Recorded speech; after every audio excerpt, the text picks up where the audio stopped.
Jean-Christophe Lopin de la société Codagis Intégration, ex-Attitude.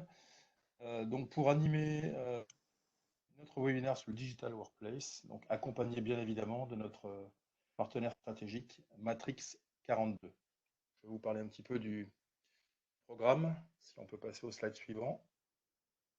Donc l'introduction, c'est ce que je suis en train de faire. Il y aura une petite présentation rapide slide de la société et de la solution Matrix, de son domaine de couverture, par moi-même. L'expérience utilisateur, donc ce que nous, on en connaît et on pratique tous les jours, par Laurent Roussel. Et ensuite, une démo, illustration et une démonstration, donc à la fois co-animée par Frédéric Joannet et Sergio Ribeiro. Et enfin, les bénéfices du digital Workplace par Frédéric Joannet.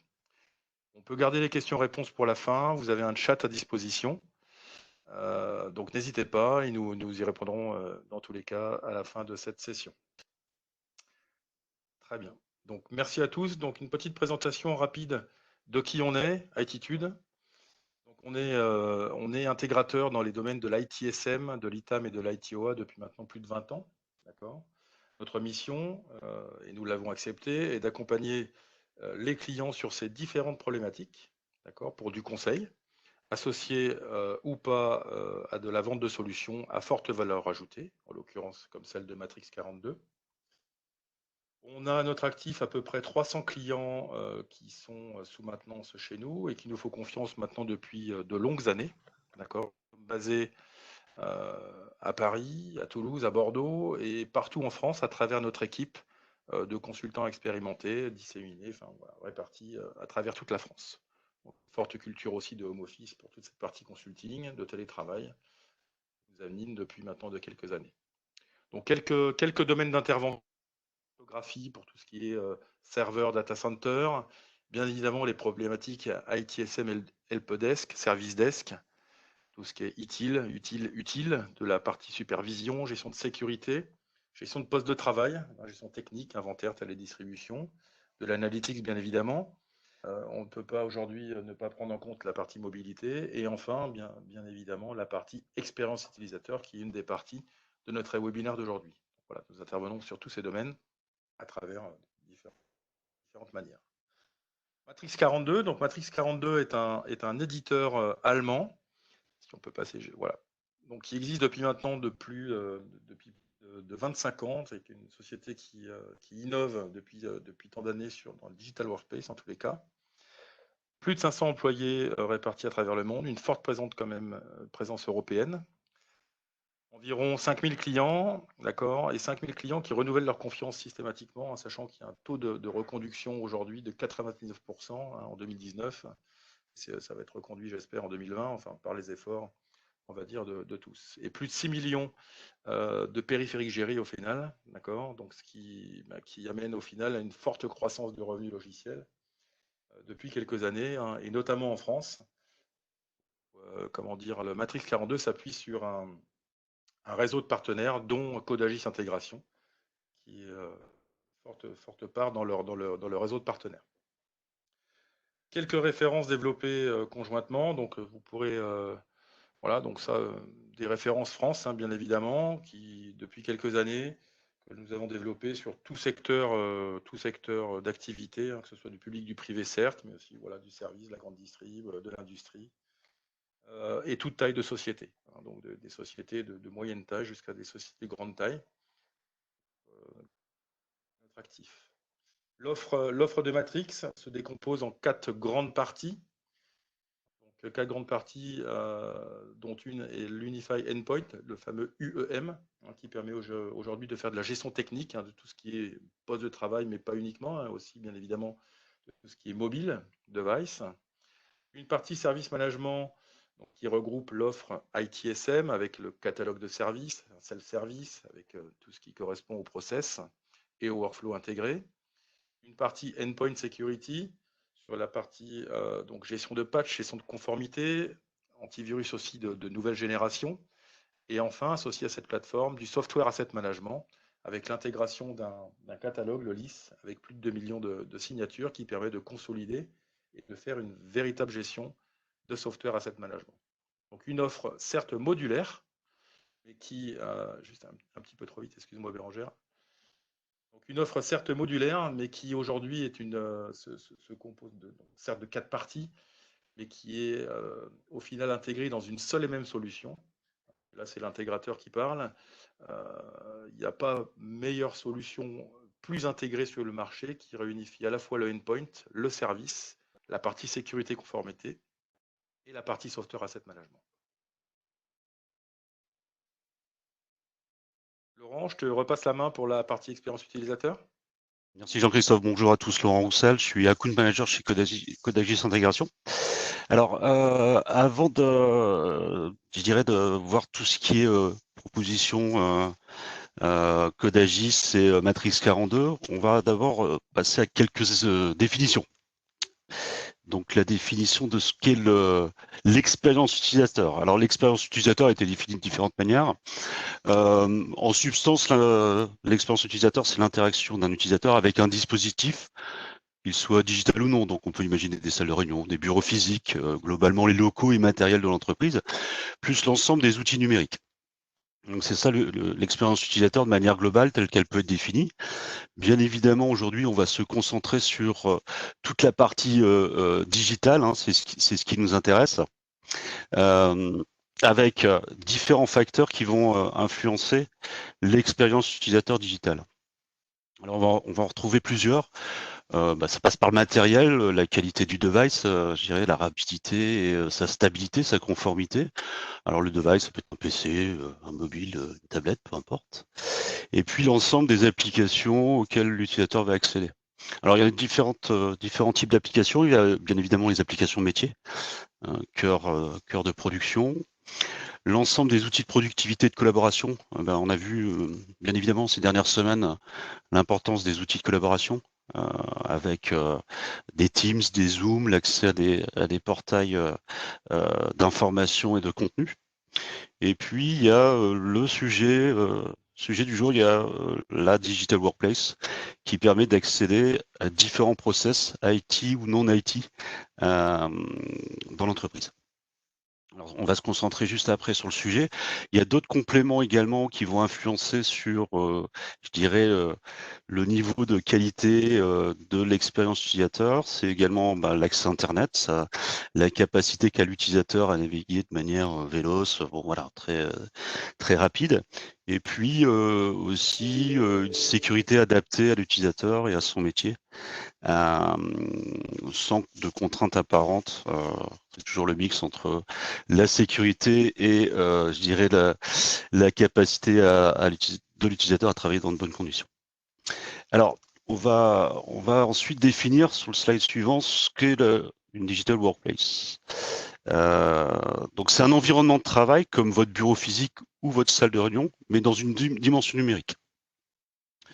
On a tous pu constater, et nous, au sein de Codagis Intégration, ô combien nos clients qui avaient mis en place une véritable stratégie de digitalisation de leurs process étaient vraiment aptes et très agiles par rapport à cette période que nous vivons et que nous allons vivre, hein, bien évidemment, cette période de télétravail.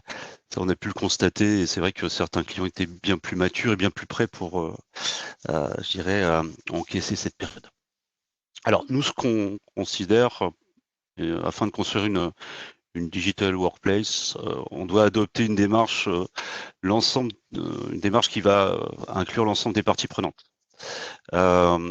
Donc, on a 5 grands axes de travail dans la mise en œuvre d'une digital workplace. Bien évidemment, la stratégie, afin de définir les besoins utilisateurs et les objectifs à atteindre.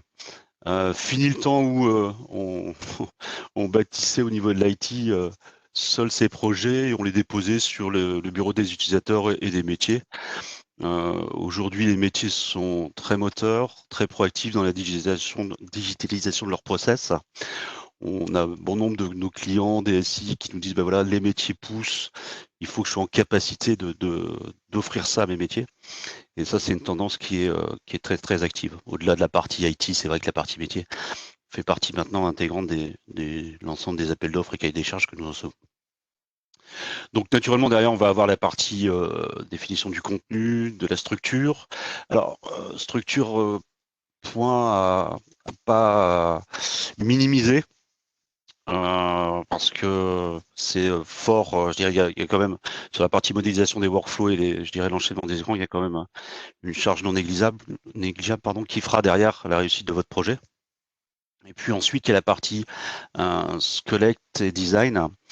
Et là, on a constaté l'importance de l'utilisateur dans la réussite de la mise en place de ce type de digital workplace.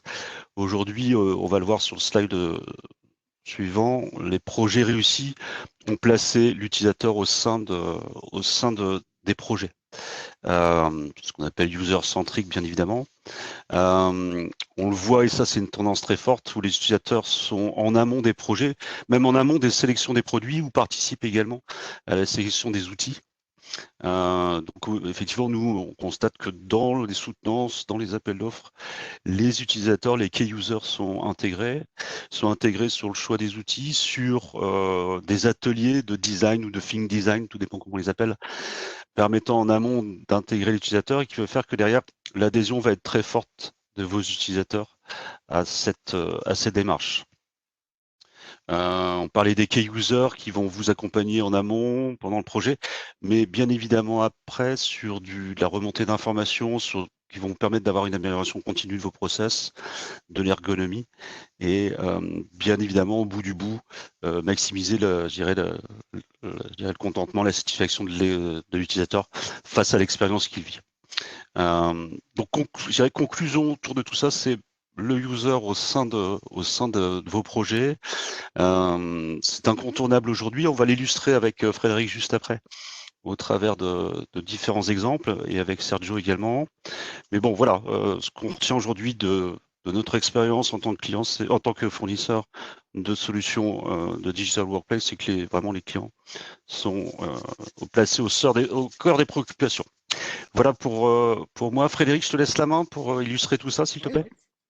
Merci Laurent. Frédéric Joannet, Codagis Intégration, en charge du consulting et de l'avant-vente. Avant de passer à la démonstration de Sergio juste après, quelques slides sur les différents points clés pour réussir la mise en œuvre de son Digital Workplace. Alors tout d'abord, un Digital Workplace doit être accessible partout, hein, c'est le Anywhere, Anytime, at any moment. Je dois pouvoir accéder aux différentes ressources de l'entreprise indépendamment du terminal que j'utilise, que je sois sur mon smartphone, sur ma tablette ou sur mon PC. Je dois pouvoir y accéder aussi indépendamment de contraintes temporelles ou de contraintes techniques, c'est-à-dire avec un simple accès Internet et pas forcément une connexion VPN.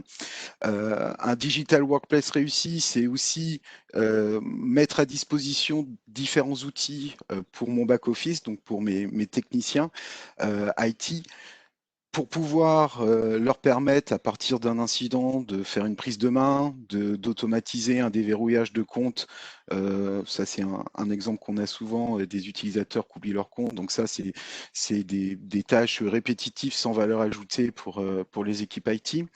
Et automatiser aussi ce qui est automatisable, par exemple lors de l'arrivée d'un nouveau collaborateur, une plateforme comme Matrix 42 va permettre d'automatiser la création de compte dans l'AD, de le mettre dans les bonnes OU.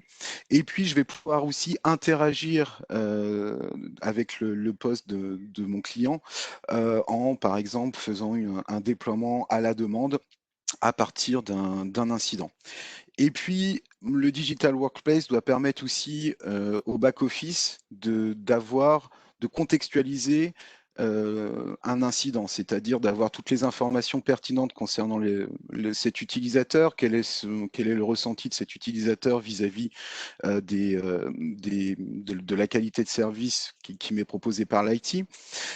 Quelle est la configuration matérielle de son poste, quels logiciels sont installés, est-ce que ça correspond bien à la politique qui est définie au sein de ma société, est-ce que son poste est à jour, est-ce qu'il est encore sous contrat avec un mainteneur et les informations pour contacter ce mainteneur. Donc tout ça, ça va me permettre de mettre à disposition à la fois des outils et un contexte pour permettre au back-office d'être beaucoup plus efficace et d'avoir les informations pertinentes au bon moment.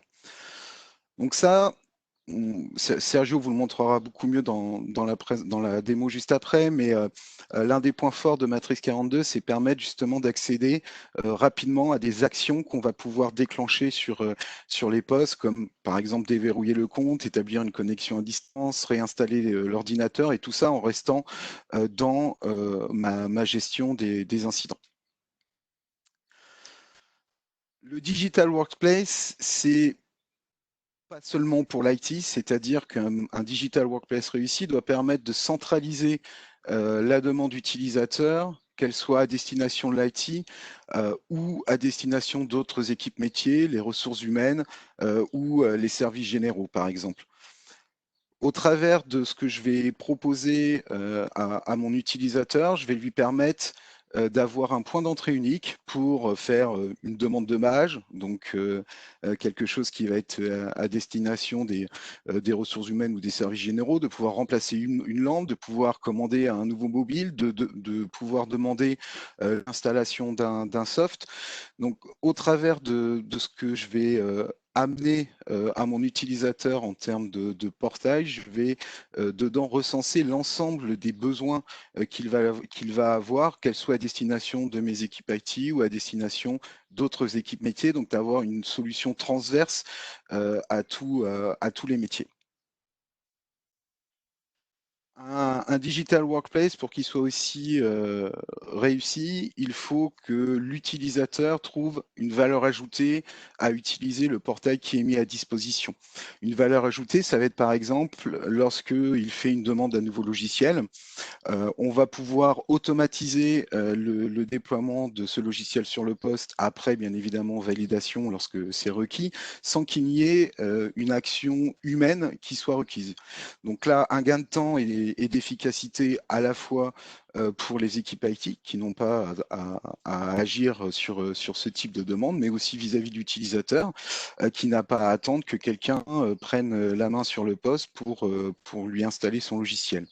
L'utilisateur aussi doit avoir un environnement dans lequel il puisse rechercher et essayer de s'auto-dépanner. Donc une base de connaissances, hein, vous allez le voir, qui permet de saisir du texte un peu comme lorsque vous faites une recherche dans Google, ou alors de saisir des mots-clés pour avoir accès à une base de connaissances qui va être riche et qui va permettre à l'utilisateur potentiellement de saisir des incidents.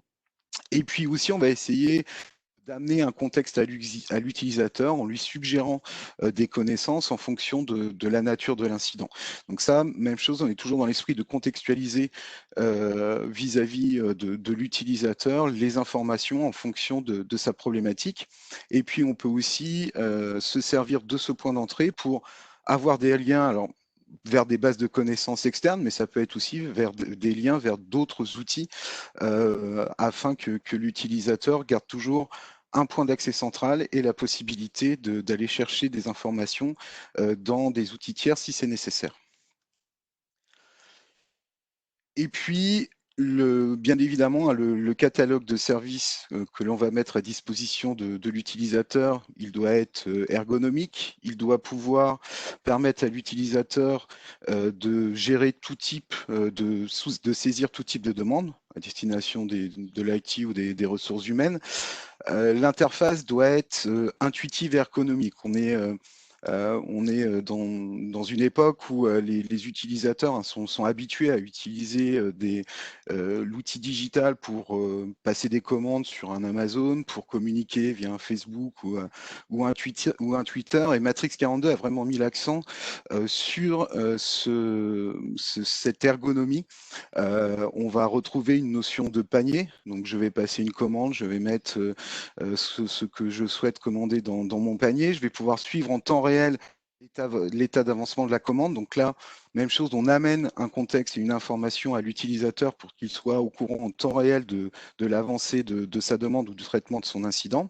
On va pouvoir aussi personnaliser les formulaires que l'on met à disposition pour chacun des services. On va essayer d'automatiser, de digitaliser ce qui est possible, c'est-à-dire que tous les formulaires qui sont dans des fichiers Excel et que l'on attache à une demande, on va contextualiser ces formulaires au niveau des services et mettre aussi en œuvre les différents workflows, que ce soit des workflows de validation pour s'assurer que les bonnes personnes valident la demande, et puis un workflow de provisioning qui va permettre d'automatiser des tâches à destination de plusieurs équipes. Un cas concret, ça va être l'arrivée d'un nouveau collaborateur. Je vais avoir des actions pour mes équipes IT, mais aussi je vais devoir créer des tâches pour mes services généraux afin qu'ils provisionnent le badge et la place de parking, par exemple. Donc tout ça, c'est ce qui va permettre à l'utilisateur de pouvoir avoir un endroit dans lequel il va pouvoir passer ces différentes demandes et en suivre l'évolution. Et enfin, je pense que tout le monde, enfin c'est un point qui est encore plus fort depuis 2 mois avec la généralisation du home office. Un des points importants, c'est comment je gère aussi la sécurité et la conformité de mes équipements alors qu'ils sont plus sur mon réseau d'entreprise et pas forcément ou systématiquement connectés à mon VPN. Donc je vais pouvoir, grâce à Matrix 42, gérer en fait les patchs qui sont installés, que ce soit au niveau de mon OS avec les patchs de sécurité Windows 10, créer des stratégies de patch pour m'assurer que mes postes restent conformes et ne sont pas des failles potentielles au niveau de ma sécurité, même s'ils sont à la maison. Et puis, je vais pouvoir aussi m'assurer de la compliance de ces postes de travail en fonction des différentes politiques de sécurité que j'ai défini au sein de mon entreprise. Donc voilà un peu pour les différents aspects qu'on souhaitait mettre en avant. On va passer maintenant à la démo par Sergio. Alors, bonjour à tous. Je vais partager mon écran. Voilà. Donc, merci Frédéric. Avant de commencer dans ma petite présentation, un outil d'ITSM ou d'ESM, d'Enterprise Service Management, est avant tout un outil de communication, un outil collaboratif qui va permettre d'organiser des sollicitations entre des utilisateurs et notamment des équipes. Ce genre de solution peut toucher l'ensemble des utilisateurs. Et là où est le challenge, c'est d'amener à chaque utilisateur son workspace ou ses workspaces qui vont lui permettre, entre parenthèses, de travailler. D'accord ? Donc, on va avoir très souvent le terme front et back-office qui va souvent revenir, mais un utilisateur peut évidemment avoir les deux profils. Il peut avoir besoin de son front office pour effectuer une demande et il peut aussi avoir un workspace pour pouvoir, par exemple, traiter des tickets ou des sollicitations RH ou de services généraux. Ce que vous voyez à l'écran, c'est un exemple justement de front office possible pour un utilisateur. C'est notre self-service. Et ce self-service est totalement customisable. C'est-à-dire que ce que vous voyez à l'écran, c'est un exemple, mais vous pouvez l'adapter, le customiser afin de le rendre efficace pour les utilisateurs qui sont dans votre société. Les interfaces sont en effet responsive design avec du vrai responsive. C'est-à-dire qu'on ne va pas juste évaluer la plateforme sur laquelle on est et envoyer un fichier de CSS pour parler un petit peu dans un jargon technique afin de lui adapter l'écran. Non, on va vraiment être capable, en fonction de la résolution de la machine, de lui amener ou non certains écrans. D'accord ? Donc là, on voit, lorsque je passe automatiquement dans un esprit un petit peu téléphone, je suis dans une vue totalement adaptée et limite, je pourrais continuer à travailler dans cet esprit-là, si nécessaire, si je voulais avoir une vue fenêtrée. La plateforme est disponible depuis n'importe quel navigateur. Vous voyez ici que j'ai une panoplie des navigateurs assez standard, mais n'importe quel navigateur HTML5 sera à même de pouvoir afficher cette interface. Et donc, notre plateforme est disponible depuis n'importe quel périphérique. Et je dirais depuis n'importe où en fonction de l'accessibilité du site. Donc, depuis Internet ou depuis le réseau entreprise, si ce site est limité au réseau de l'entreprise. D'accord ? En fonction, on parle beaucoup de workspace, et donc en fonction de l'utilisateur, on va avoir un environnement fonctionnel sous forme de workspace. Tout ce que vous voyez ici sont des workspaces qui, en fonction de l'utilisateur qui est connecté, vont lui permettre d'interagir sur les tickets, sur les actifs, sur les licences, sur les contrats, potentiellement sur d'autres workspaces tels que les services généraux, les ressources humaines ou d'autres services. D'accord ? Sur l'écran qui est juste à ma gauche, j'ai un exemple d'une utilisatrice. Je suis connecté avec une autre utilisatrice qui, dans mon environnement, fait partie d'un service marketing, et vous voyez qu'elle n'a pas l'icône.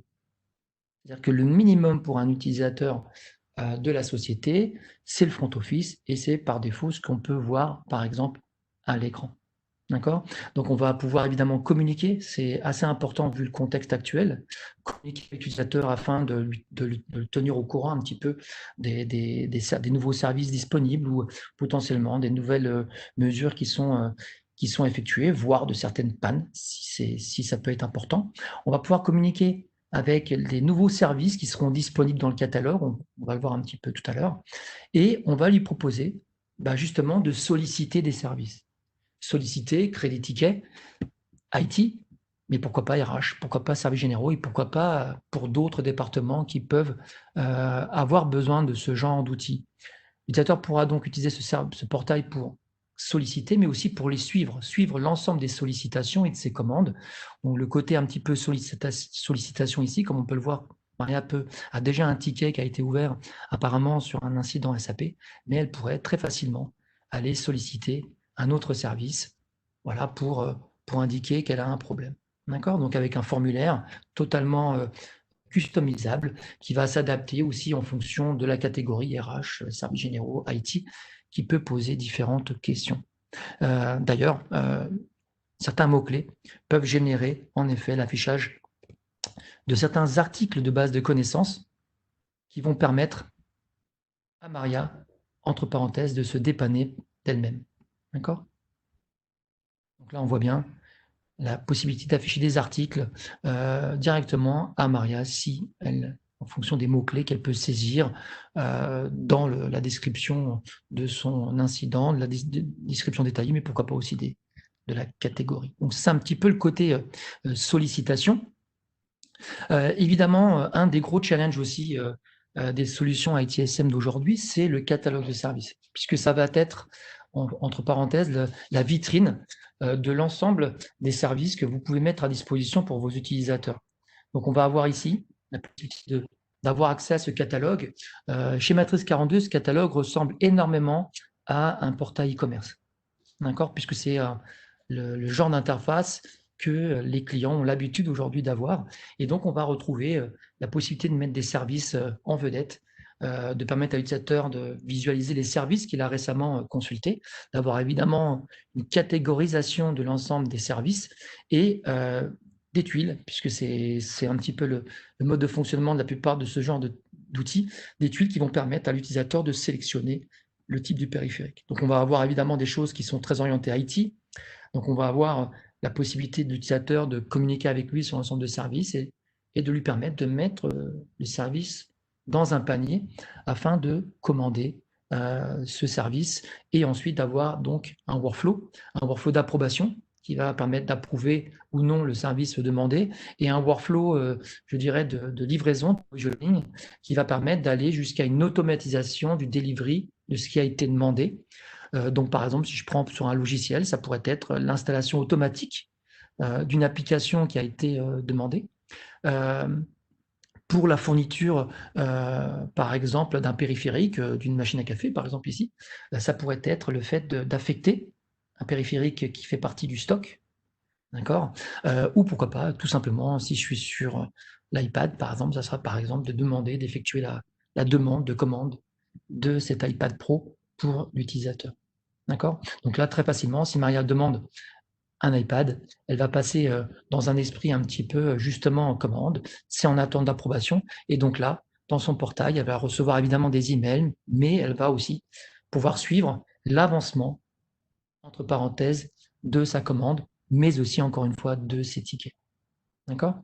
Donc, pour terminer un petit peu sur le front office, Maria peut aussi évidemment à n'importe quel moment consulter des articles de base de connaissances dans un esprit un petit peu portail aussi, où elle pourra venir consulter et trouver potentiellement une information, voire même commenter les articles qui lui sont proposés. Chaque article a évidemment une audience, donc on peut affecter des articles à certaines équipes afin de ne pas noyer les utilisateurs dans trop d'informations.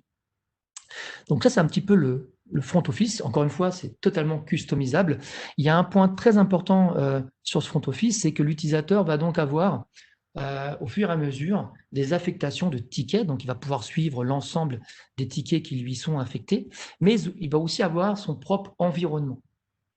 Et là, c'est un peu ce qu'on aimerait tous avoir aujourd'hui, c'est que, en fait, l'utilisateur sait qu'il a aujourd'hui une licence, en tout cas Maria le sait, une licence 5, un accès VPN et un accès GoToMeeting. Elle a aussi apparemment, en termes d'assets, en termes d'affectation, il y a apparemment, oui, elle a une voiture, mais elle a un écran et évidemment sa machine virtuelle, ça pourrait être son environnement, évidemment son PC, etc. Donc, ce qui est intéressant, c'est évidemment de pouvoir fournir à Maria un état des lieux des services qu'on lui a délivrés au travers potentiellement du catalogue de services ou non, parce que la licence 5 ici, c'est grâce à notre connecteur Office 365 qu'on permet de récupérer cette information-là, et évidemment de suivre l'ensemble des commandes qu'elle a pu effectuer au fur et à mesure je dirais, dans son cycle de vie dans cette société. D'accord? Donc ça, c'est un petit peu l'avantage de ce portail. Du côté back-office, si je reviens un petit peu du côté back-office, donc chaque utilisateur va avoir accès, en fonction de son métier dans l'entreprise, accès à un ou plusieurs workspaces. Dans chaque workspace, l'utilisateur va avoir une visibilité sur ce qu'il a le droit de voir et sur ce qu'il a le droit de faire. Donc, par exemple, en fonction de son métier, il pourra avoir certains tickets ou une liste plus restreinte de tickets, d'accord? Ou d'objets, d'assets, de licences, n'importe quelle vue. Sur chaque asset, sur chaque lien, ticket, il va avoir la possibilité d'accéder à ce qu'on appelle une preview, qui est en fait une vue customisable, synthétique de l'objet sur lequel on pointe. D'accord? Donc ici, on parle de ticket, mais ça pourrait être encore une fois un bien ou n'importe quel autre objet dans notre base. Et ensuite, on a des actions. Et toutes ces actions dépendent aussi de l'utilisateur. D'accord? Donc ce qui est intéressant, c'est qu'on va vraiment pouvoir contrôler l'environnement de l'utilisateur de manière complète et afin de lui amener les bonnes actions et les bonnes visibilités des objets qu'il doit gérer. En simple consultation ou pourquoi pas en action, comme c'est le cas ici par exemple, où on va en effet avoir la possibilité d'interagir sur les tickets qui potentiellement ont été créés par Maria. D'accord?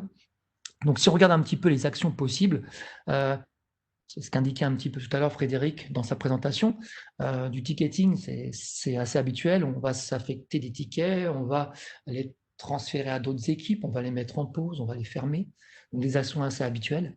Mais là, on va avoir des actions un peu plus inhabituelles, comme par exemple la capacité de déverrouiller un compte directement depuis le ticket, grâce à un connecteur Active Directory ou Azure. On va avoir des actions comme ici, assigner un service, où depuis un ticket, on va pouvoir, par exemple, affecter une application comme Visio, qui potentiellement pourrait être installée si elle a été approuvée par le workflow qui a été défini pour ce service. Mais ça pourrait être d'autres actions, comme la prise de contrôle, donc rebondir directement sur la machine de cette utilisatrice qui pourrait lui être affectée. Donc l'ensemble des actions ici sont des actions qui peuvent interagir dans notre solution, mais qui potentiellement peuvent aussi appeler d'autres actions qui vont avoir, on va dire, ils vont permettre une certaine automatisation sur des applications externes, sur votre écosystème. D'accord ? Chose intéressante aussi, on a évidemment pas mal de technologies liées à l'ensemble de nos solutions, et notamment le tracking time. Donc, dès qu'on clique sur un ticket, on a ici automatiquement le tracking time qui permet à l'utilisateur, on va dire, d'enregistrer le temps passé sur une activité. D'accord ? Donc, si je vous montre un petit peu comment créer un ticket, puisque c'est aussi intéressant, je vous ai montré le front office, le back office. Évidemment, on va avoir la possibilité de créer des tickets depuis un back-office. Donc, l'utilisateur peut, s'il a accès à cet espace, activer la création d'un ticket. Donc, le formulaire est un peu plus évidemment consistant, je dirais, qu'un formulaire front office. Encore une fois, elle est totalement configurable. Ça, c'est un exemple. Très rapidement, je vais pouvoir affecter un ticket à mon utilisatrice Maria. On voit ici que automatiquement les informations en provenance d'AD, mais aussi de notre gestion d'assets, affectent automatiquement la machine et le numéro de téléphone de cette utilisatrice. Et on peut en effet, évidemment, utiliser des modèles d'incidents, d'accord, qui vont très rapidement nous permettre de créer un ticket, par exemple, sur la perte d'une connexion Wi-Fi. Donc là, très rapidement, le ticket va être créé, d'accord, le 110. Ici, je reviens un petit peu sur le côté Maria. Ce portail, c'est un petit peu la communication entre l'équipe IT, notamment, et les utilisateurs. Et bien, regardez, elle pourra suivre, on va dire, le ticket qui vient d'être créé au travers du back-office, mais elle pourra le suivre au même titre que tous les tickets qu'elle a créés depuis son self-service. Elle pourra évidemment, si nécessaire, commenter, d'accord, et permettre, entre parenthèses, de créer une communication, alors soit au travers de cette interface, mais ça peut être aussi des communications via email, puisque évidemment, tout ce qui va se passer dans l'interface va générer une communication potentielle via email, et donc chaque email qui aura été répondu va en fait alimenter le journal du ticket. D'accord ? Donc voilà un petit peu pour la partie back-office. Alors je vous montre juste une overview de l'ensemble des workspaces parce qu'on pourrait y passer beaucoup plus de temps, mais je n'ai qu'une quinzaine de minutes. Donc il y a le côté workspace sur le catalogue de services. On va pouvoir suivre l'ensemble des services qui sont délivrés au fur et à mesure des approbations, d'accord, et aussi la notion un petit peu affectation budgétaire, la ligne, on va dire, comptable de la demande. Vous voyez ici, on peut, on va dire, refacturer des coûts directement à des services en fonction des demandes qui ont été faites au travers des utilisateurs. Donc ça, c'est le workspace pour gérer et suivre un petit peu l'avancement de tout ce qui est catalogue de services. On a le côté actif, on va pouvoir suivre un petit peu le parc, c'est un petit peu notre CMDB. On va pouvoir suivre l'ensemble des périphériques au travers des unités de stock, mais aussi de leur état. Donc on va vraiment avoir une vue globale un petit peu de l'ensemble des périphériques, avec la possibilité évidemment de compléter les données techniques par des données administratives. Et ça, c'est un petit peu la gestion de parc. La gestion des licences, qui dans le même esprit va nous permettre d'avoir une vue globale des licences qui ont été installées. Et la partie contractuelle, donc la gestion des contrats qui va permettre de gérer évidemment les actifs et les licences qui ont été affectées. Et ensuite, on a en fait des espaces. Donc ça, c'est deux espaces totalement customisés qui nous permettent, par exemple, aux services généraux, d'accéder. Donc là, il n'y a pas de tickets, mais il pourrait y avoir des tickets qui auraient été créés afin de solliciter l'ensemble de ces services. Alors pareil, on aurait pu créer des dashboards, on aurait pu créer ce qu'on appelle une landing page afin de permettre aux utilisateurs des services généraux d'avoir une vue globale un petit peu, comme l'espace ici, IT, où là, on a une vue globale avec des dashboards qui évidemment nous permettent de suivre et de connaître l'ensemble des tickets, par exemple, qui ont été créés, des utilisateurs sur leurs assets et de leurs assets ici, qu'on peut rebondir à n'importe quel moment sur n'importe quel objet.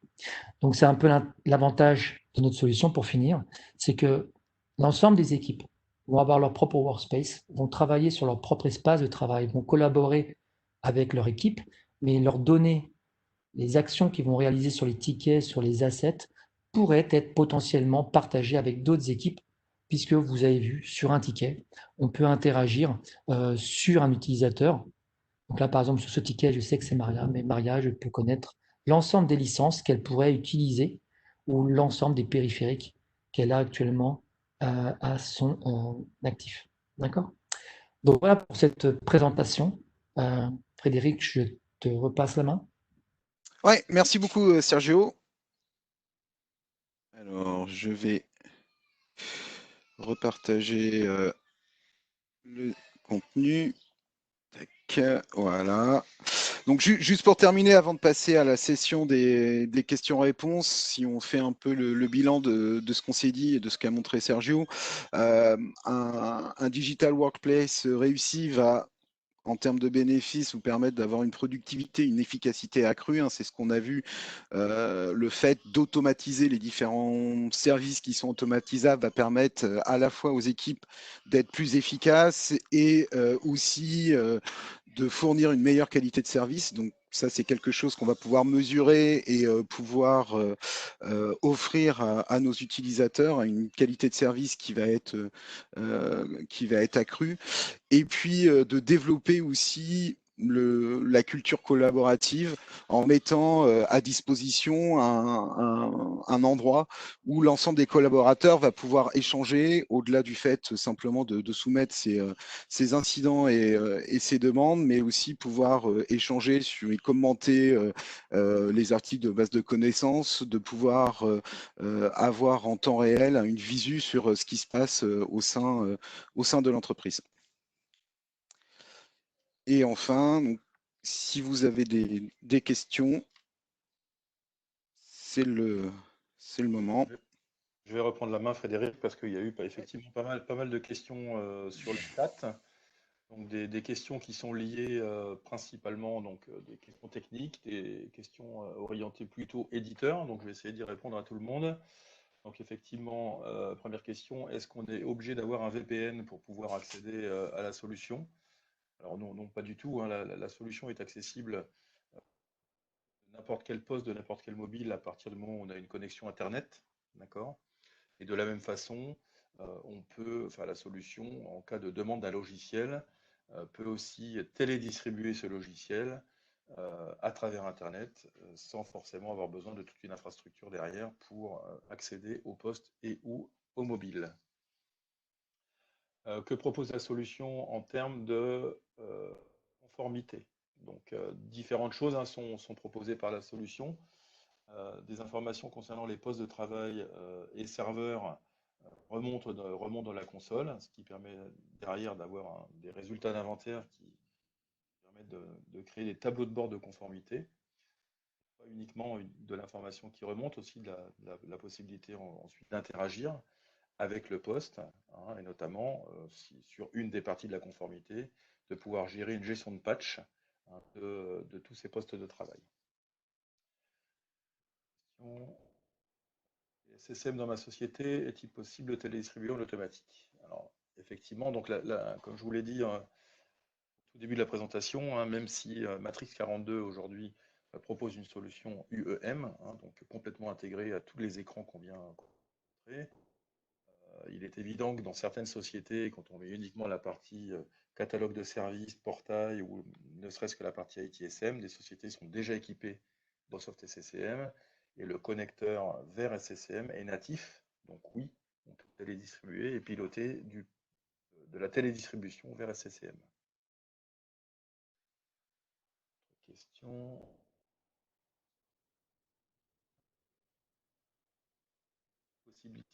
Possible de piloter l'AD pour créer des utilisateurs à partir d'une demande ou débloquer des comptes? Donc oui, c'est pareil, hein, nativement. Donc Frédéric vous en a parlé dans ces illustrations. Vous avez des connecteurs qui permettent de gérer des groupes AD, hein, d'insérer des postes, hein, de manière dynamique à travers la solution, voire même de débloquer certains comptes directement depuis la console que Sergio a pu vous montrer. Le modèle de licence économique, donc différents modèles, à la fois du on-premise, à la fois du SaaS, à la fois de la souscription, hein, en fonction des différents modules. Enfin, tout est possible, on va dire, avec Matrix. Hein, quel que soit votre modèle économique, CAPEX ou OPEX, la solution, c'est s'adapter à vos contraintes d'infrastructure, à vos contraintes budgétaires. Le portail est bien nativement multilingue. Question. Tout est interfaçable, d'accord. Donc il y a zéro code, hein, c'est du vrai codeless, c'est pas du marketing. C'est interfaçable et paramétrable à travers la console sans écrire de script.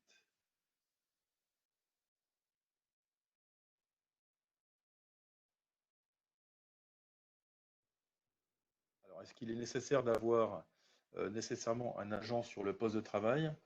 Alors, pas nécessaire à partir, comment dire, on peut accéder uniquement au portail, déclarer des incidents, suivre ces incidents, également. Par contre, effectivement, si on veut à un moment donné télédistribuer sur un poste de travail, il est nécessaire d'avoir un agent unique, hein, donc c'est l'agent Matrix 42.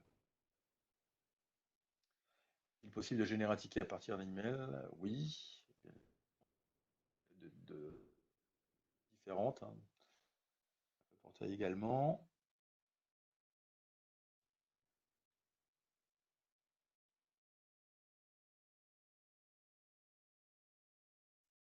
Est-ce qu'il existe en standard un module de type restitution de matériel?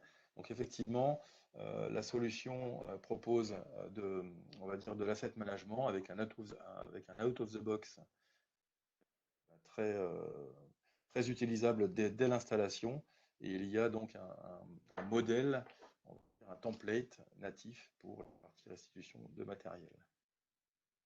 J'ai pas mal de questions sur la partie projet aussi, hein, combien de temps pour un projet? Alors effectivement, tout ça, ça peut dépendre effectivement de votre problématique et des besoins que l'on peut recenser.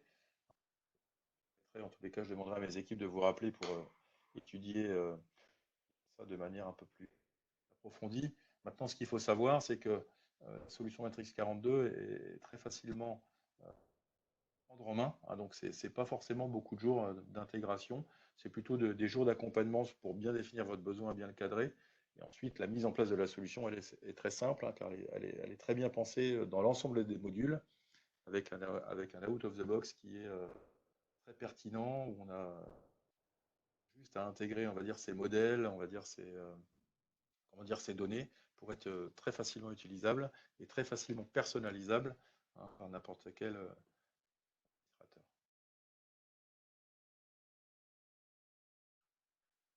Le tour. Alors, c'est vrai qu'il y en a pas mal, il y a pas mal de questions. La CMDE peut-elle aller chercher des informations ailleurs que dans les données de Matrix? Donc oui, la solution intègre nativement différents connecteurs. Elle est aussi bien évidemment accessible, hein, pour aller chercher des informations dans diverses sources, pour ensuite les consolider au sein d'une seule et même entité, donc la CMDE de Matrix, pour ensuite pouvoir les réutiliser, hein, par l'ensemble des personnes back-office et ou front-office, hein, qui en auraient besoin en termes de gestion et en termes d'administration. Donc je ne peux pas répondre à toutes les questions parce que là, vraiment il y en a quand même pas mal. Donc je pense que ça a quand même suscité de l'intérêt. Je pense que le digital workplace c'est quand même quelque chose qui est très utilisé aujourd'hui et très utile, hein, dans le contexte actuel, mais pas que. Je pense qu'aujourd'hui on doit de mettre ça en place pour nos collaborateurs à la fois IT et non IT. Donc je voulais vous remercier en tous les cas pour votre participation. Nous allons répondre individuellement à toutes vos questions en vous rappelant bien évidemment, hein, donc les équipes de Codagis Intégration et de Matrix 42 vont revenir vers vous afin d'avoir votre ressenti par rapport à cette présentation, répondre à vos questions et éventuellement pouvoir voir à vos besoins. Je vous remercie et je vous dis à très bientôt, un prochain webinaire Codagis Intégration Matrix 42. Merci beaucoup.